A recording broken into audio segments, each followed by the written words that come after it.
Hey everyone, Beth Barany here with How to Write the Future podcast. I'm here to support you, fantasy and science fiction writers especially, to help you create positive and optimistic futures. Because when we vision what is possible with our stories, we help make it so in the world for our readers, for ourselves and for the readers.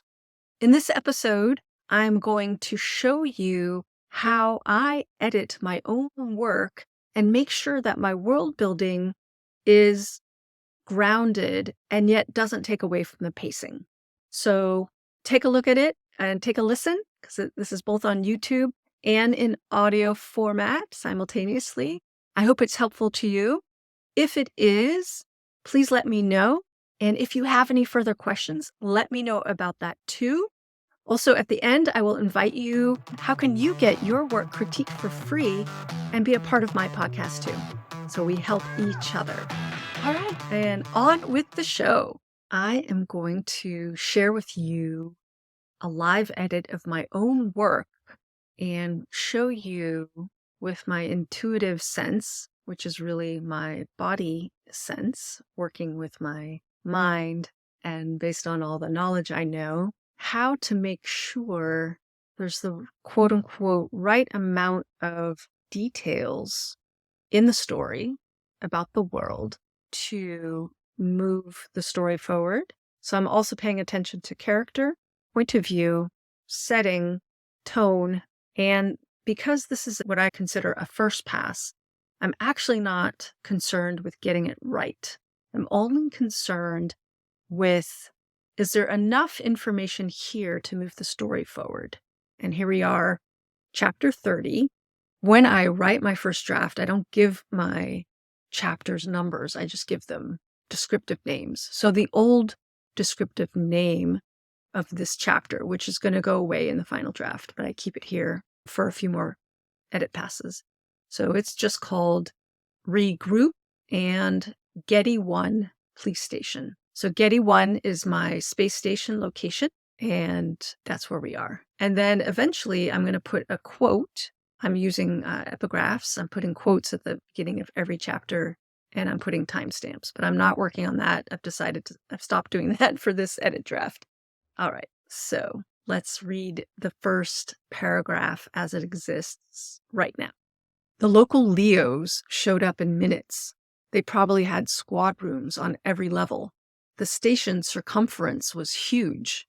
I'm missing a word. It'd be a lot of work to get from level to level in a place this big. And with a population this diverse, the cops probably had their hands full with skirmishes and fights and thefts and the like.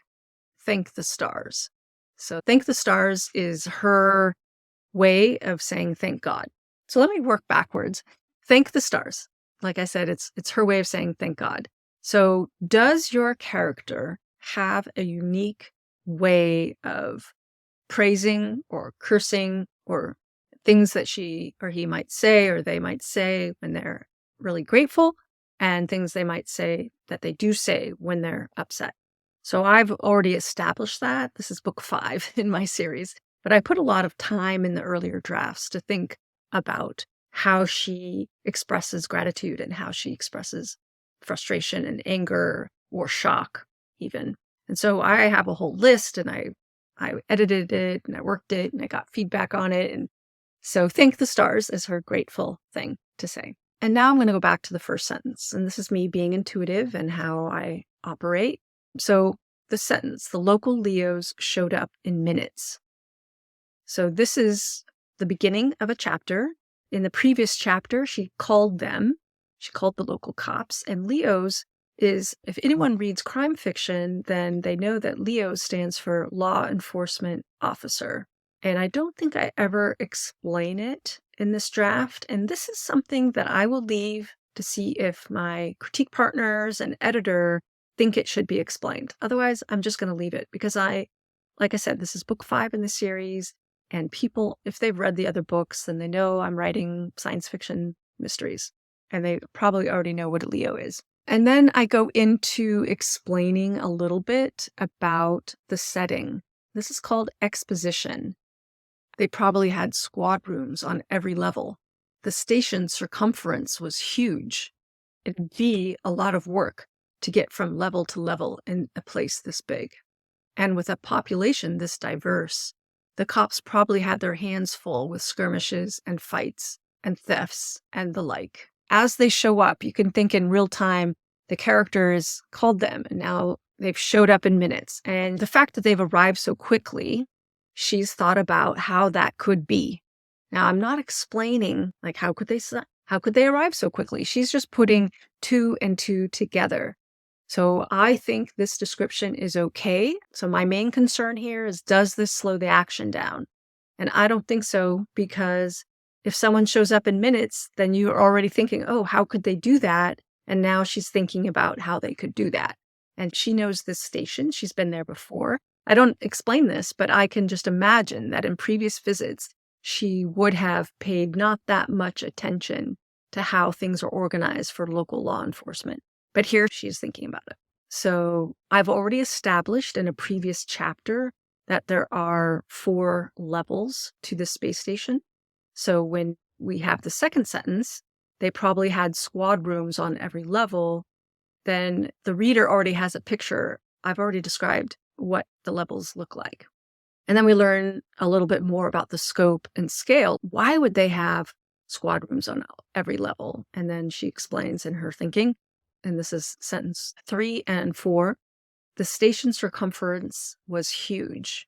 It'd be a lot of work to get from level to level in a place this big. So she's putting it together from like an organizational, structural, geographical perspective.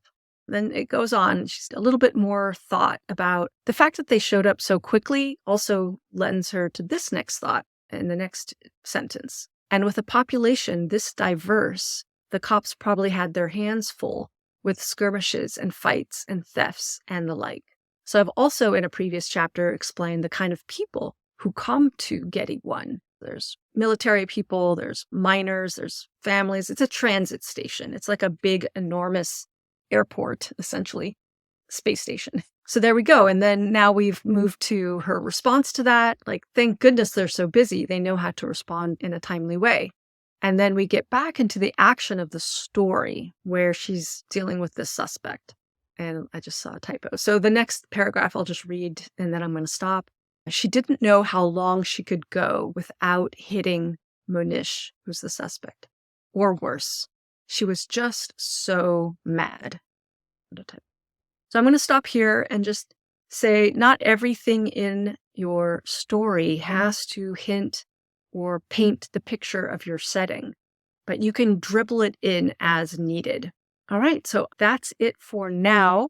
If you have any questions about how to put your setting, your science fiction or fantasy setting, into your story without dragging down the story, let me know. And also sign up for a story success clinic. If you go to How to Write the Future, you'll see a link to the Story Success Clinic, and you can sign up for the 30-minute Story Success Clinic. And I will brainstorm with you, but I can also do a live edit. It'll just be a paragraph, maybe 2 paragraphs if we have time, where I will work with you on your work. So you can book your free session. Every session is recorded. We do air it as an episode on How to Write the Future. It will help you and it will help me. All right. That's it, everyone. Have a wonderful week. Write long and prosper.